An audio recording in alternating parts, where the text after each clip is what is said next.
Bien, buenos días. Se supone que estamos trabajando lo que es el concepto de estética.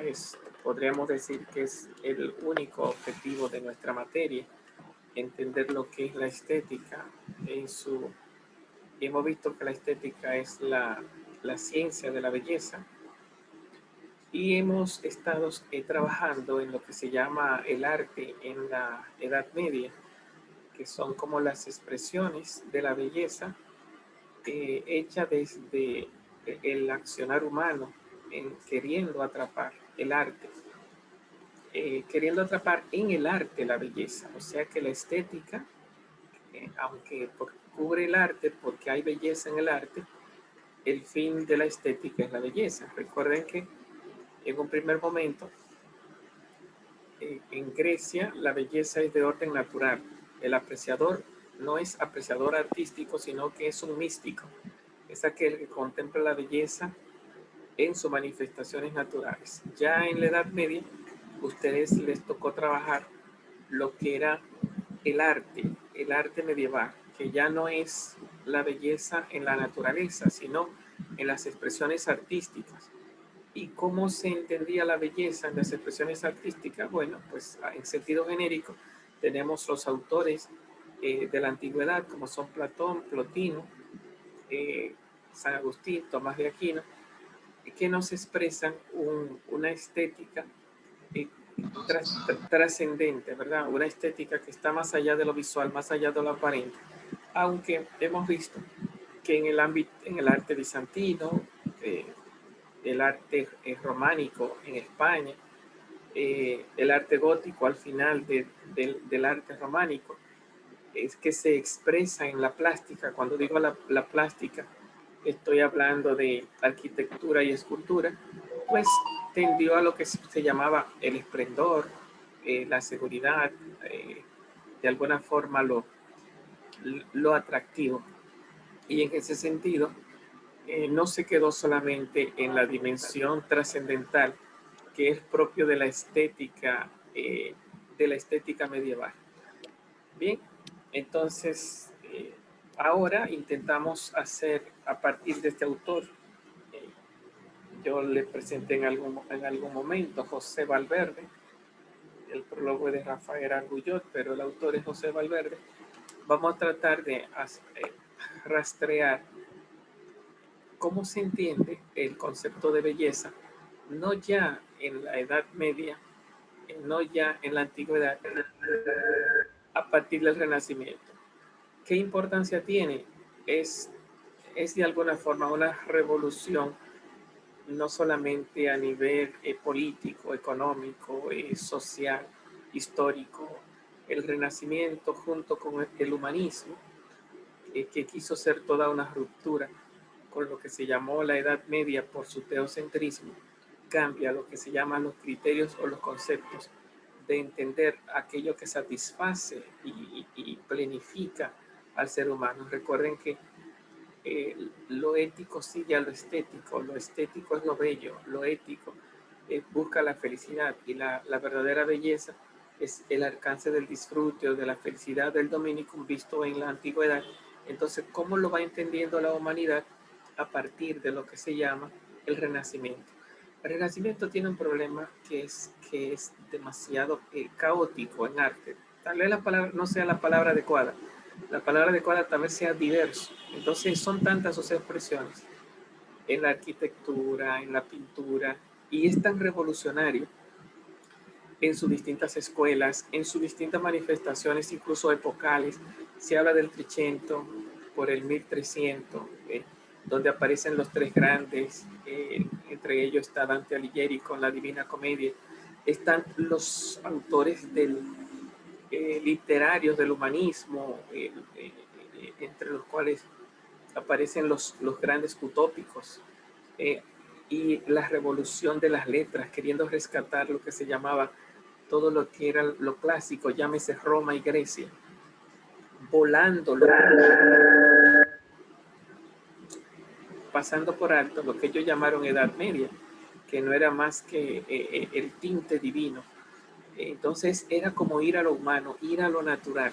ir a lo humano, ir a lo natural y por lo tanto ir al sentimiento, que en una de las escuelas, no sé si las de Siena o de Florencia, que son dos de las escuelas que por lo menos en pintura tienen su puntero, quieren expresar el sentimiento en la faz, en el rostro, y quieren expresar también movimiento del cuerpo humano presentando el ser humano en formas como de curvas. Todo eso va adquiriendo formas de ser expresivo. No solamente el sentimiento en el rostro, el movimiento en el cuerpo, también en la totalidad de la pintura, una novedad del renacimiento de la perspectiva, ¿no?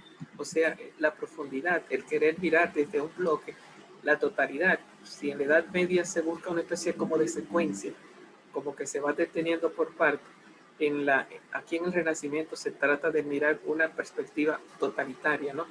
De profundidad. Y entra el concepto de perspectiva y de profundidad y de primer plano, segundo plano, tercer plano.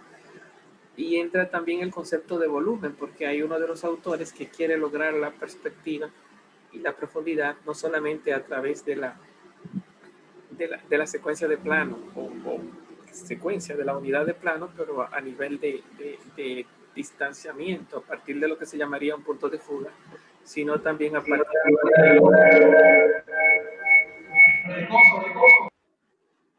partir de lo que se llama el sombreado, ¿no? Que le daba volumen a a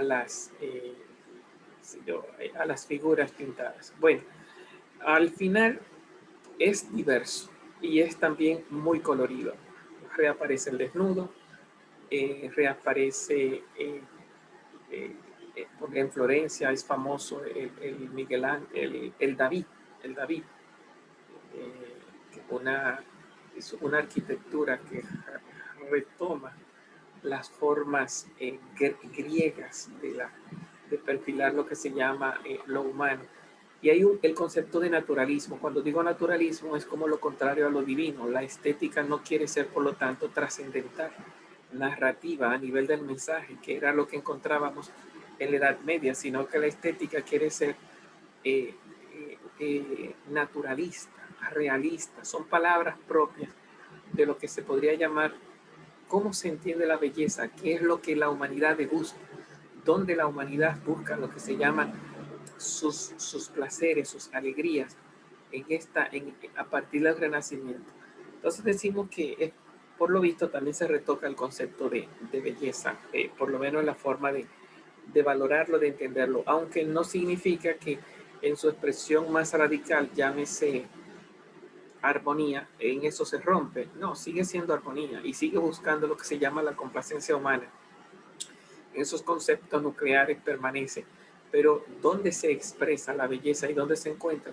Fíjense que ya deja de expresarse en la naturaleza para expresarse más en el arte, aunque el arte tenga sus inicios en la Edad Media, y en un arte sumamente diverso, colorido.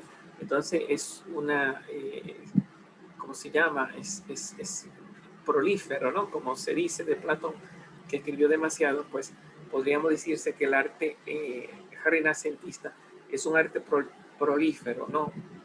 Yo decía un poco caótico porque a la medida que uno lo persigue con sus distintas etapas del 300, 400, 500, si así que se le llama, y con sus distintas escuelas y con sus distintas expresiones, bastaría quedarse con una para uno de alguna forma tener qué sé yo, unos estudios y una expertise, bastaría quedarse con uno.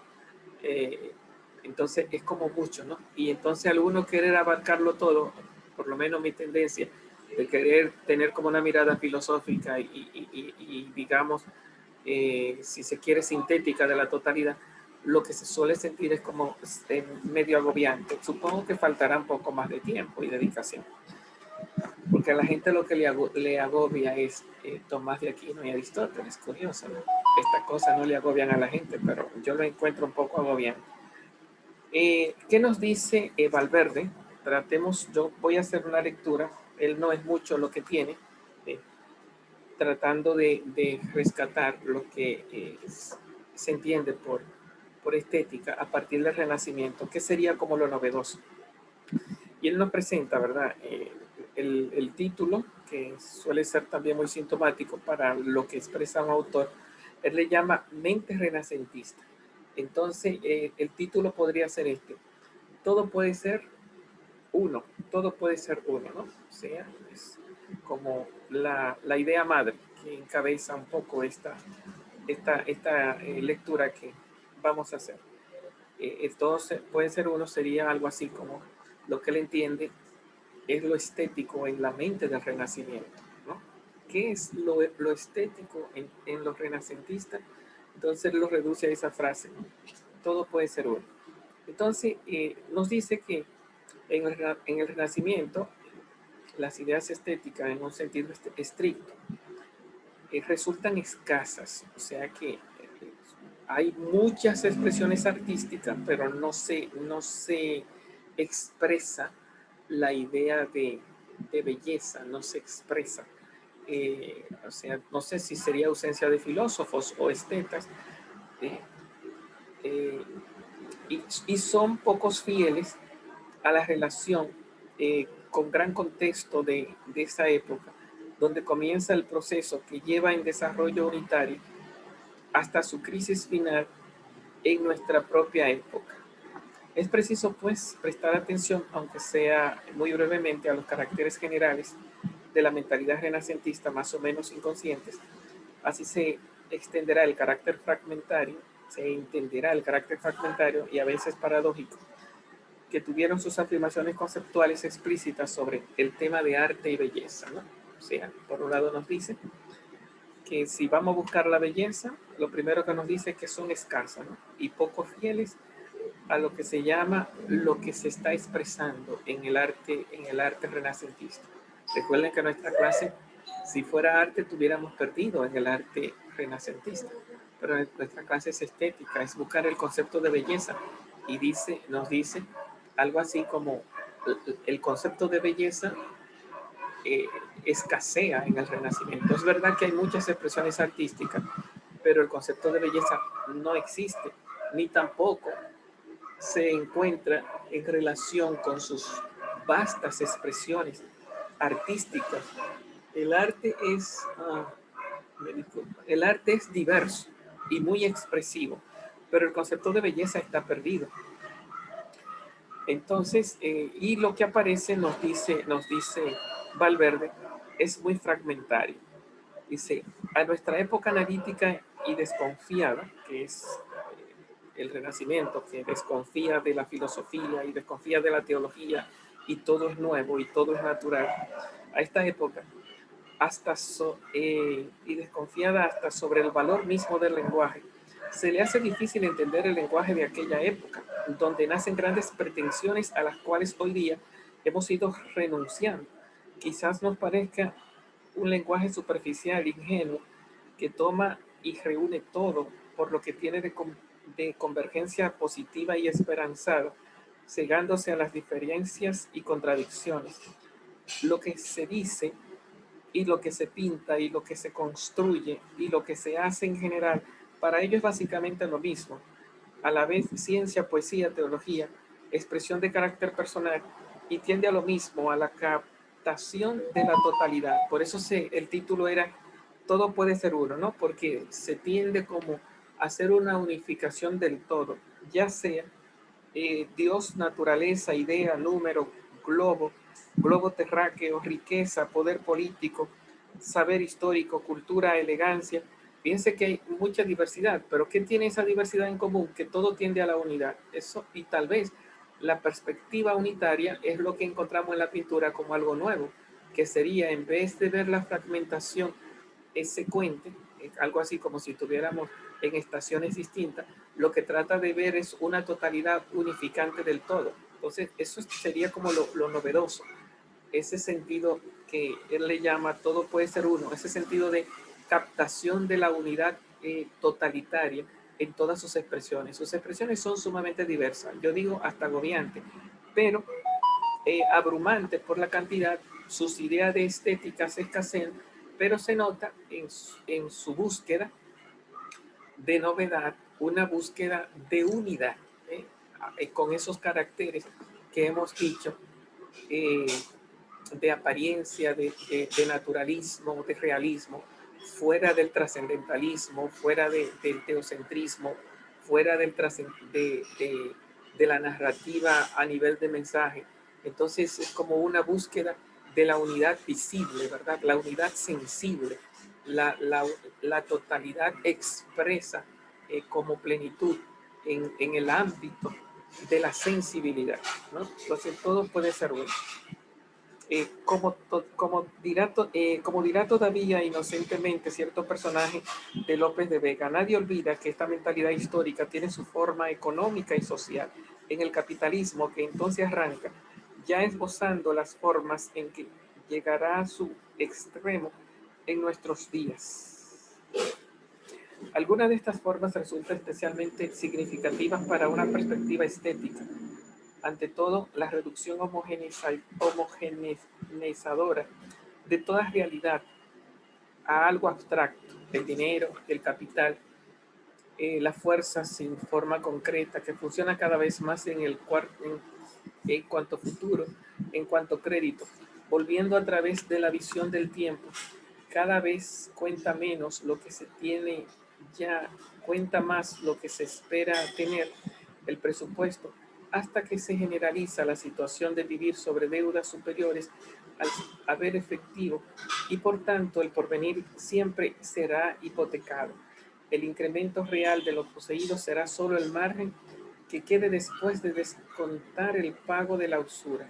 Ello implica también el carácter de acumulación y concentración que acompaña al real o aparente crecimiento en el capitalismo. La competencia es mortal y la tendencia general será hacia un decreciente número de entidades poseedoras o vinculadoras a personas, sino solo a su propio capital. Bien, entonces, tiene, lógicamente, el problema es que aquí está el surgimiento de la burguesía. Cuando se habla del presente, lo que se está hablando es una caída del feudalismo y un crecimiento de la burguesía. Y la burguesía es aquella que maneja capitales en principio de manera mercantilista. Se abrieron pasos a través de lo que se llamó las cruzadas. Entonces el hombre se convirtió en buscador de riquezas y también en lo que se llama inversionista. Entonces se buscó la cantidad, no ya en la tierra, que era la riqueza de la burguesía, se buscó en la posesión de las riquezas y en el mercado, en la compra y venta, se buscó la nueva forma de vida. Entonces, no sé, porque aquí entonces lo que habría que buscar sería en qué sentido ese nuevo estilo de vida, esa expresión de la belleza, tal vez un poco lo que nos quiere decir aquí Valverde. No vinculada a la persona, sino a su propio capital, que exige, aunque sea solo para el sobrevivir, el máximo incremento de los beneficios, recurriendo a cualquier forma de explotación productiva contra la tendencia a la baja y el margen de ganancia si se dejan las cosas sin cambiar. Esto que por supuesto no pretende ser una definición técnica del capitalismo, corresponde al creciente nuevo sentido en que la producción renacentista de obras de artes visuales o lingüísticas, las formas pierden valor propio y también valor como símbolo de alegoría o al modo medieval para verse cada vez más como signos y revestimiento de un proceso dinámico de creciente poder abstracto en, es, en esa sociedad más estática como lo alto medieval, las formas correspondían de modo fijo a un estamento determinado, a una función religiosa, comunitaria. Ahora la sociedad se hace más fluida, más ascensional y las formas asumen un creciente papel de máscara para situarse en el nivel social más elevado del que se está seguro de tener el rico reciente, reciente quiere pasar por linajudo.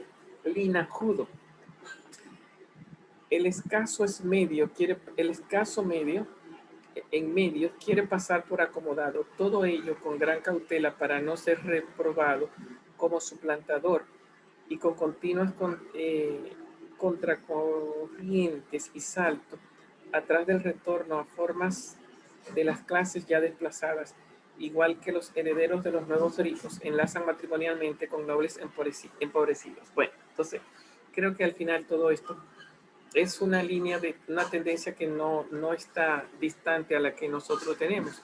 La idea de fondo sería cómo se entiende el concepto de belleza detrás de esta competencia, donde todos están buscando la mejor riqueza y el mejor puesto. Hemos visto que hay un sentido de unidad, un sentido de perspectiva, un sentido de totalidad, y ahora no está queriendo hablar de una especie como de sentido de escalonidad de ascendente. Entonces, la pregunta sería si el concepto de ser escalonado ascendente es uno de los conceptos de belleza. No me parece de entrada, porque no está entre los conceptos que yo guardo, dígase naturalismo, antidivinismo,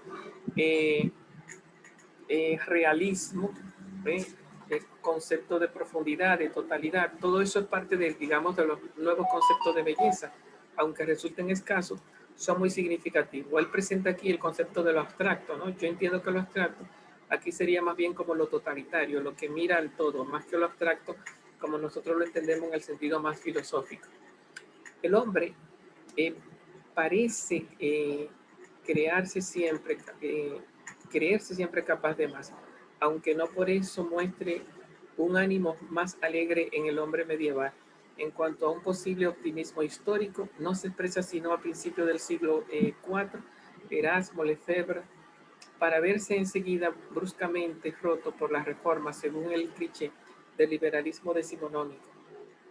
El hombre renacentista crecía ante sí mismo porque se emancipaba de la creencia religiosa. Sin embargo, lo cierto es que el hombre renacentista, aún siendo menos eclesial y aún probablemente, pero es muy difícil decirlo, menos cristiano que el medieval, el religioso, con una nueva intensidad más personal y más libre, a la que contribuye también el gran proceso místico que iniciado con el franciscanismo, pasado por los germánicos y holandeses, tendrá su último episodio con los reformadores carmelitas españoles.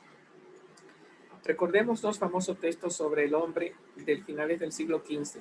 Para Marsilio Ficino, el neoplatónico traductor de Plotino, y el hombre es el vicario de Dios, situado a la cabeza del mundo como rector y como destino de este.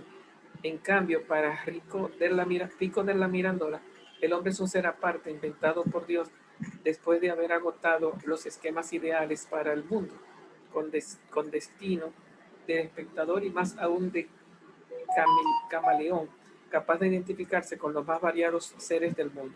La idea bíblica de creación del hombre va dejando paso a otra idea más descristianizada en ambos autores. El pecado original, la redención, no entra en esta nueva imagen de hombre. Bueno, ¿cuál es la nueva idea que se viene capturando? Es el concepto de antropocentrismo, ¿verdad? En lugar de teocentrismo.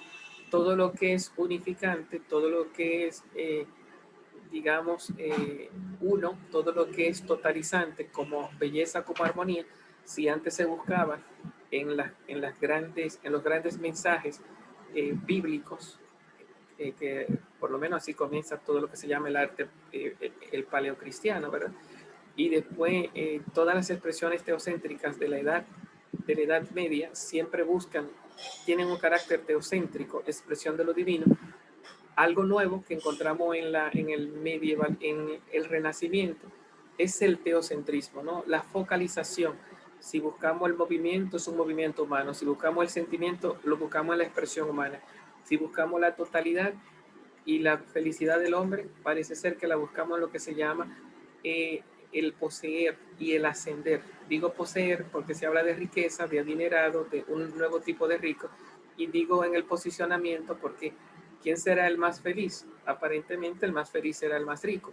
No hay por lo tanto un concepto de belleza, lo que hay es un espíritu que se puede ir delineando cuáles son los criterios de estética y belleza que ellos van asumiendo, ¿no? Como una unidad, como una tendencia. Pero conviene también recordar a otro autor, recordar a otro autor, casi sería más propio decir otro personaje, para conocer el nuevo modelo humano, León Battista Alberti. hombre del Renacimiento por antonomasia, en cuanto que supo hacer de todo, aunque sin quedar en nada como un gran creador, ni mucho menos como un profesional, un contracorriente aristocratizante. En el alma de aquella época de comercializantes enriquecidos, despreciaba el trabajo y aún más las artes mecánicas con esfuerzo físico propia solo de gente servil y villana, en beneficio de las artes liberales, en que las manos solo se manchaban de tinta. Cierto que Alberti construyó algún híbrido templo ya más que iglesia, con elementos de la antigüedad superpuesto a una planta tradicional, en víspera de la idea brahmantina del templo circular, pero en su tratado sobre la arquitectura habla más bien desde la pura teoría con extraños simbolismos animales para los edificios, y lo mismo al escribir sobre la pintura. Pero lo que es más importante es el retrato en el que aparece enumerados sus innumerables virtus. Jurisperito, autor de teatro en latín y en un tratado sobre la familia, la lengua vulgar, constructor de artilugios ópticos, cosa más importante que ser pintor, músico, compositor eminente, y con su menos eufanía elegante, Sportman, capaz de hacer resonar una moneda contra la bóveda de una iglesia, de cabalgar con una vara en equilibrio en la mano, de saltar por encima de otro hombre a pies juntillas, y quedan sin notar algunas de sus principales cualidades. Director de la ordenación urbanística de Roma, con Nicolás, máxima autoridad de topografía en cifrado, en clave para la diplomacia. La ilusión de unidad del Renacimiento se irá desintegrando poco a poco. De hecho, el proceso solo queda en su extremo, a su extremo, en nuestro propio siglo. Seguramente su primera ruptura es la política, la consolidación de las nacionalidades absolutas, introduciendo otra forma peculiar de capitalismo. Bueno, entonces, ahí digamos dos elementos que hemos ido afianzando. Uno es el antropocentrismo, otro el concepto de unidad. Parece que el concepto de unidad, aunque se presenta en las artes, se presenta en la diversidad manifiesta que estábamos señalando desde el principio, parece que también se viene institucionalizando en los conceptos de los nacionalismos, ¿verdad? Porque recuerden que con la burguesía ya se va perdiendo el concepto de imperio y va surgiendo con las nuevas lenguas, romances o neolatinas. Los ingleses se van sintiendo ingleses, los franceses franceses, los españoles españoles. Van surgiendo lo que se llaman los nacionalismos. Sería entonces una unidad, no en sentido imperial, sino unidades en sentidos nacionales. Alianza entre corona y los mercaderes y banqueros con metales preciosos como armamento en la guerra y todos contra todos. Pero eso convendrá recordarlo más bien en el siguiente capítulo. Y a su vez, no cabe duda de que ese nacionalismo contribuyó decididamente a la ruptura de la cristiandad de la Reforma. Otras rupturas irán apareciendo, la del público de arte como élite, masa marginada, pero antes nos conviene considerar los casos de tres artes por separado, también a efecto de anotar algunas de sus respectivas ideas estéticas. En sentido explícito, los conceptos, pues, de idea general de arte, que incluya a la vez un poema, un cuadro y una sonata. Es algo que solo se empieza a esbozarse muy lejanamente a partir del siglo XIV, que sería la época del 400. Bueno, pues nada, ahí terminó un poco lo que quiso él expresar con el concepto de estética. ¿Qué es la estética en la Edad Media? Lo primero que nos dice es que hay un vacío, ¿verdad? No hay una filosofía de la estética, de la belleza. Sí hay una abrumadora expresión artística, ¿no? Mucho más que lo que es, y está la época de esas expresiones, el 300, el 400 y el 500, si es así que se menciona. El 1300, 1400, 1500, son épocas del Renacimiento, ¿no?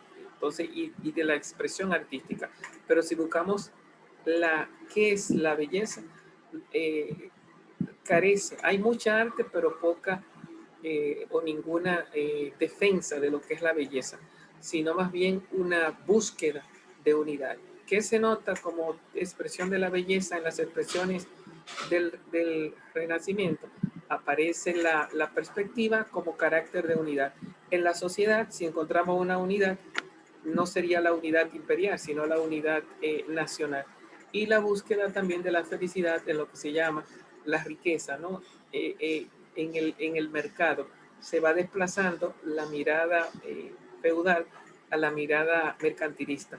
La gran pregunta, ¿qué tendría que ver eso con la belleza? Bueno, sería un poco, aunque no se mira un poco lo escalonado, sino lo unísono, el concepto de belleza que encontramos a la luz de que lo que este autor nos da es simplemente una especie como de unidad que se expresa tanto en el sentido nacionalista, que se expresa tanto en el sentido de la búsqueda del dinero, pero y a nivel de todas las obras se nota una expresión como unitiva, no de secuencia fraccionaria en distintas expresiones, sino una expresión como atravesante del todo. Y es una expresión, a diferencia de la Edad Media, que no sea trascendental, sino que sea impresional, o sea, que esté a la vista. Y por lo tanto, dos elementos que son muy comunes en ese naturalismo, en ese realismo, en ese no trascendentalismo de la Edad Media, dos expresiones que se expresan tanto en la pintura o en la plástica, en la arquitectura y en la escultura, son la perspectiva y eh, ellos le llaman el volumen, pero yo digo una especie, hay como una especie como de perspectiva interna, que es por lo que se llama la profundidad, y una especie como de perspectiva externa, que sería como la mirada del espectador de frente a la obra, ¿no? Entonces, vamos a decirlo en sentido, el sentido unitivo tal vez se expresa en todas sus dimensiones, en todas sus obras, con lo que se llama la entrada de la perspectiva, ¿no? Yo decía dos elementos, entonces hablemos más de uno. El criterio estético de belleza que se expresa en las distintas manifestaciones artísticas de la Edad Media es la perspectiva como garante de unidad de la totalidad, ¿verdad? Rompiendo con la fragmentariedad de la Edad Media. Creo que nos podríamos quedar con, él lo menciona aquí con el nombre de búsqueda de la unidad, ¿verdad? Como criterio de belleza, todo puede ser uno. Entonces, visto como integración material en las artes sería la perspectiva. Visto como criterio estético sería el sentido de unidad, no trascendental, sino el sentido de unidad, eh, digamos, no trascendental, sería como natural, naturalismo y realismo. Son las dos palabras que acompañan al Renacimiento. Bueno, bien, yo creo que por lo menos ahí hemos rescatado lo que queríamos rescatar. Resulta un poco, eh, no sé, un poco engorroso, porque para tantas artes y tantas impresiones, como que es muy poco a nivel del orden estético. Después entonces nos quiere enriquecer eh, dentro del Renacimiento con lo que se llama un poco la literatura, que ya sería el arte de las letras, un poco lo que es la pintura, la idea en la pintura, y un poco lo que es la arquitectura, ¿no? Que nos la presenta como una arquitectura en crisis. Pues nada, vamos a dedicarnos en la segunda sección a ver si logramos hacer una lectura rápida de lo que se llaman esas expresiones, el sentido literario. Recuerden que el humanismo era totalmente literario, el sentido de la idea de pintura, que es donde entra el concepto de perspectiva más propiamente hablando, y lo que se llama la arquitectura, que aunque aquí le llama arquitectura en crisis, la verdadera arquitectura es la que viene de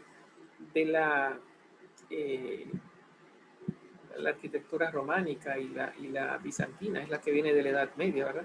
Con todas sus expresiones. Entonces aquí habla de una crisis, aunque para muchos será innovación. Entonces vamos a ver, ya cuando se habla de literatura, arquitectura y pintura, ya más que hablar de estética, lo que estamos hablando es de arte, porque la literatura es el arte de las letras, la pintura es el arte de las figuras, ¿cómo se llama? De los tres lenguajes, del claroscuro, las formas y la pictórica.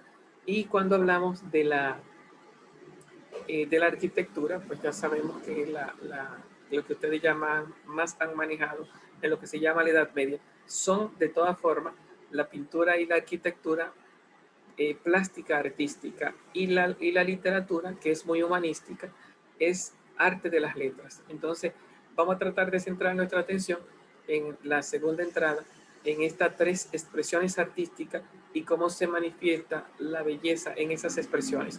Lo que hemos visto, aunque resulta un poco engorroso, sería qué se entiende por estética en el Renacimiento. Lo único que hemos visto es el concepto de unidad no trascendental, soportado en los conceptos de naturalismo y realismo, y que ya no se mira en el mensaje ni en el más allá, sino que se mira en una especie como de unicidad en la totalidad de las expresiones artísticas, y que tal vez su soporte filosófico, si es que lo existe, más que filosófico, sería más bien de espíritu, el soporte de esa unicidad está en la economía y en la política. Decimos la economía porque se tiende a ser rico con el amontonamiento de dinero y del mercado, y decimos la política por los nacionalismos. Tanto la política como los nacionalismos tienden a la unidad, y el centro de unidad viene siendo tanto la riqueza que tenga el ser humano como el poder que tenga el ser humano. Entonces ya el centro no es teocéntrico, sino que es antropocéntrico, bajo esos caracteres: economicismo, poder político y unidad. Unidad, ya no en base a la tierra, sino en base a la riqueza y en base al poder. Y tal vez eso está como fundamento de lo que se llama la unidad de la perspectiva, que es la que se expresa como belleza en el Renacimiento. Nos vemos entonces dentro de unos 15 minutos.